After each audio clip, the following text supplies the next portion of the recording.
Copyright-free rewritten version. I discovered the truth on a quiet Wednesday.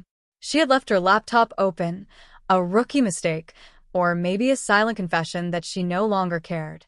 The screen was paused on an email thread with someone named Nate. This wasn't harmless flirting. It was logistics, hotel reservations, alibis, carefully scripted lies, plans made beneath my very roof. She was in the shower, oblivious. I sat frozen, staring at the glowing screen. "Can't wait to taste you again," the email read. Time stopped. I didn't hear the water shut off. I didn't even blink. I didn't confront her. Instead, I gently closed the laptop. And with that single, quiet act, the man she had married, the man who had built the life she bragged about on Instagram, ceased to exist. 8 years.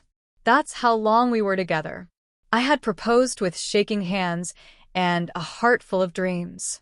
We envisioned a future, a cozy home with white shutters, late-night drives, a dog named after a grandfather. At least, I believed those dreams were mutual. But the signs had crept in slowly: missed dinners, a sudden obsession with fitness, a phone she clutched like it held state secrets. I asked her once gently, "Is everything okay?" She smiled too quickly, too brightly. "Just stressed," she said. Lies often come dressed in softness. And I wanted to believe her. I needed to. But that email, it made every ignored suspicion scream louder than any quiet reassurance. In that moment, I flipped a switch from heartbreak to icy calculation. She told me she was going on a girls' trip the following weekend, 3 nights in Miami. I nodded, kissed her cheek, and told her to have fun. She didn't notice how long I looked at her. That was the last time I ever touched her.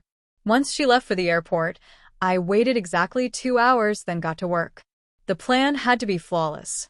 The house was in my name. Only mine. She wasn't on the deed.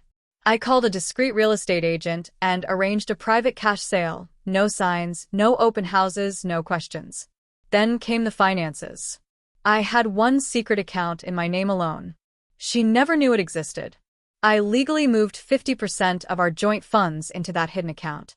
Next, I changed all passwords. Froze the joint cards. I hired movers using a fake name, paid in cash. They packed everything I loved in under 6 hours. My guitars, my journals, the watch my father gave me. I left her closet untouched. I wanted her to come home to emptiness, to feel the sharp sting of absence. Before I walked out, I set my final trap. She FaceTimed me from a rooftop bar, sunglasses on, margarita in hand, fake laughter echoing behind her. "Wish you were here, babe," she said. I smiled and whispered, "Next time?" She had no idea she was already history. That night, I sent the email. No rage. No insults. Just facts. Screenshots of her emails, hotel receipts from our shared Dropbox, a photo of the stripped bedroom, a copy of the home's sale contract. Her reaction? I'll never see it. But in my mind, it shattered her. I powered off my phone, snapped the SIM card in half, and threw it into the sea. She tried to come back, of course. But by the time her Uber rolled into the driveway, the house was empty. Sold. Locks changed. My name wiped clean. She called my sister, my best friend, even my boss. She cried, begged for a meeting, claimed she was confused, that it had been a mistake. They all told her the same thing. He said not to respond. A week later, she sent a final message to a mutual friend. I didn't think he'd actually leave. Like I was some fool who'd sit around waiting to be played. But betrayal doesn't just break you. It remakes you. I'm no longer the man she lied to. That man believed in forever. This man believes in freedom.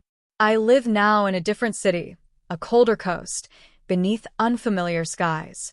My suits fit better. My gaze is sharper. I sleep soundly. Sometimes I wonder if she ever stands in that empty closet, staring into the void I left behind. If she ever reopens that laptop, retracing the digital trail I left her. If she regrets mistaking my silence for weakness.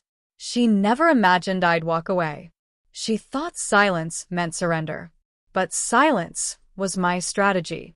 My revenge was never to scream or plead. It was to disappear so completely that she'd choke on the space I left behind. Betrayal is a mirror. It shows you who they are, who you were, and who you're capable of becoming. And sometimes, the most powerful thing you can do is walk away while they're still lying to someone else.